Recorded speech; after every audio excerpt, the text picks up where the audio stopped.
As he scrubbed one sock in the day's supply of well water, noting that his stitches had not held and the hole in the toe had reopened, he considered, once again, the problem of the 100 things, as he had every day, every hour of every day, for the past 3 years. The wash bucket was a thing, as was the work shirt he'd just scrubbed, as were the boxers.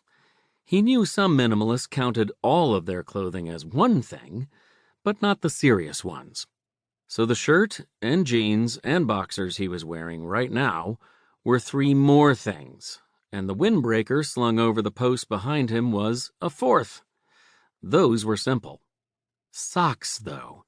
Socks were more complicated, drawing him into the tricky land of plurals and singulars and naming, where the line between reason and rationalization was the disputed border in nothing less than a war for his soul. That battle had raged ever since he resolved to pare his possessions down to the 100. His books, he had decided then, were not one library. They were dozens and dozens of things, so he donated them all to a home for indigent seniors and bought a Kindle. But the pins and needles and tiny spools of polyester and the needle threader, they were fairly elements of one sewing kit.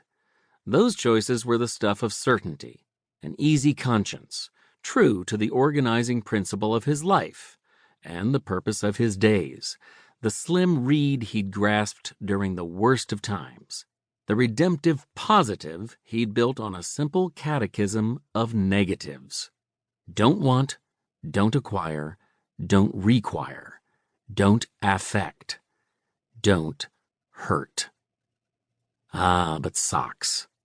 Back when he was whittling down his final list, struggling to find 8 more things he could live without, he decided, not without guilt, that his 4 industrial-strength boot socks were 2 things, not 4, that a pair of socks was a pair of socks rather than a pair of socks, just as a pair of boxers was not, in fact, a pair.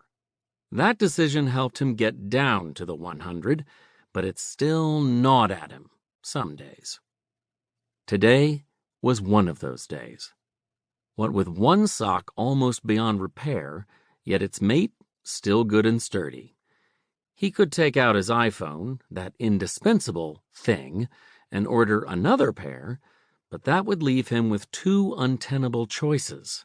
Either worsen the planet's landfill problem by throwing a perfectly good sock into the black trash bin, not one of the 100 things, since it belonged to Riverside County, and dragging it down the dirt road, or hang on to the good sock to couple with one of his others when its mate wore out, which, in the meantime, would leave him stuck with 101st thing, so that was no choice at all.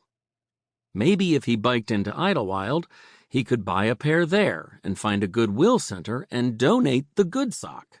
But in his heart he knew that would be phony solace, that someone else would just throw the widow sock in the garbage.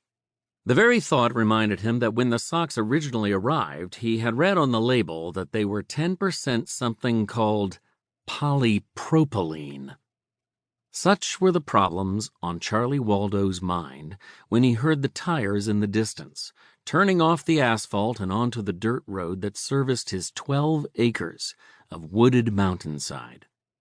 Nobody but Rico the mail carrier had been on Waldo's property in the years since he'd moved here, and then only when a package wouldn't fit in the roadside box.